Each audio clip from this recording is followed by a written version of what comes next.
सत्संग से सोधी आवे, नहीं जीव 84 में जावे। सत्संग से सोधी आवे, नहीं जीव 84 में जावे।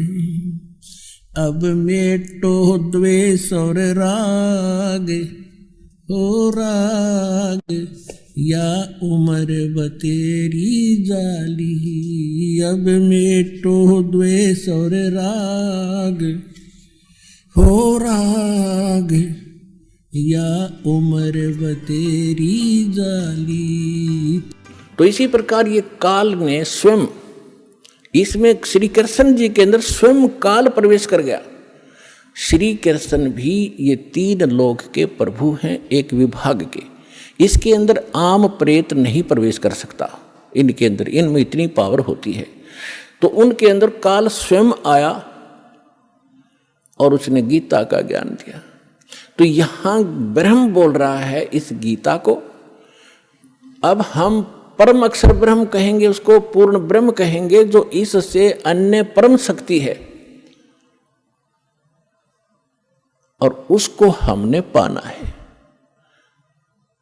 अब क्या कहा है कि वो सच्चिदानंद घन ब्रह्म ने अपने मुख कमल से, गीता ज्ञानदाता स्वयं कह रहा है, उस धार्मिक अनुष्ठानों की जानकारी विस्तार के साथ कही है और उसको तत्व ज्ञान कहते हैं। और उस ज्ञान को प्राप्त करके प्राणी सभी कर्मों से मुक्त हो जाता है, उसका वो छुटकारा पा लेता है, उसका पुनर्जन्म नहीं होता। चौथे अध्याय के 34वें श्लोक में कहा कि अर्जुन, उस तत्व ज्ञान को जो परमात्मा स्वयं आकर अपने मुख कमल से वो वाणी बोलता है, वो तत्व ज्ञान है। उस तत्व ज्ञान को, उसको सूक्ष्म वेद भी कहा है। उस तत्व ज्ञान को तू तत्वदर्शी संतों के पास जाकर समझ, उनको दंडवत प्रणाम करने से, कपट छोड़कर सरलता पूर्वक प्रसन्न करने से वो तत्वदर्शी संत तुझे उस परमात्म तत्व का अर्थात तत्व ज्ञान का उपदेश करेंगे।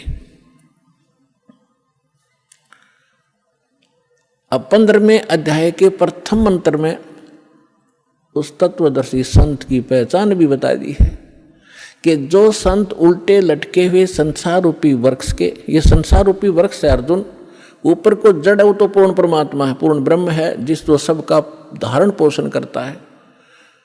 15वें अध्याय के 1 से लेकर 4 श्लोक में और 16-17 श्लोक में 3 पुरुष, 3 भगवान, 3 ब्रह्म स्पष्ट किए हैं। सरपुरुष कहो, सरब्रह्म कहो, ये तो काल है। सर माने नासवान, ये 21 ब्रह्मांड का स्वामी, ये सरब्रह्म है। और दूसरा अक्षर ब्रह्म, अक्षर पुरुष कहो, चाहे प्रभु कहो, स्वामी कहो, राम कहो, ब्रह्म कहो, ये 7 शंख ब्रह्मांड का स्वामी है। इसकी आयु बहुत लंबी है, लेकिन इसकी भी मृत्यु है, इसलिए इसको भी अक्षर पुरुष कहा है। ये चिरस्थायी है। और फिर तीसरे नंबर का जो परमात्मा है, परम अक्षर ब्रह्म कहलाता है, वो बताया उत्तम पुरुषत्व अन्य, जो 17वें श्लोक में कहा 15वें अध्याय के, उत्तम पुरुषत्व अन्य परमात्मा इति उदाहरता। ये लोग तरम अविश्य विवर्ती अवैश्वर है, वो परमात्मा इन दोनों से अन्य है, जो 15वें अध्याय के 16वें श्लोक में सरपुरुष और अक्षर पुरुष कहे हैं। इनसे कोई अन्य है वो परमात्मा जो सबका धारण पोषण करता 3 लोकों में प्रवेश करके।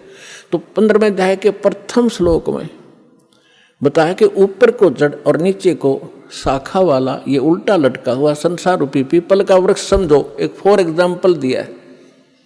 और जो संत इसके सभी विभाग बता दे, न्यारे न्यारे, भिन्न भिन्न, स वेदवित, वह वेद के तात्पर्य को जानने वाला है, वह वेद का ज्ञाता है, वो तत्वदर्शी संत है।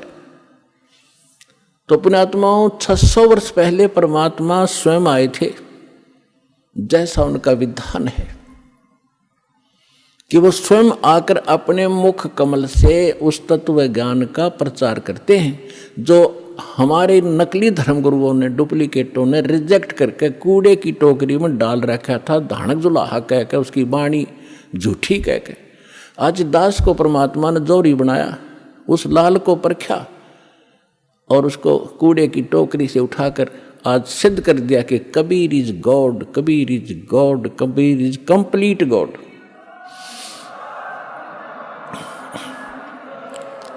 और जिसको पाकर उसके बच्चे आज धनी हो रहे हैं, अध्यात्म मार्ग से वो पूर्ण, अध्यात्म धन से वो परिपूर्ण होते जा रहे हैं, जो उनका सुख का मूल है। और शास्त्र विरुद्ध साधना दुख की मूल होती है, जो आज तक हम सभी करते रहे।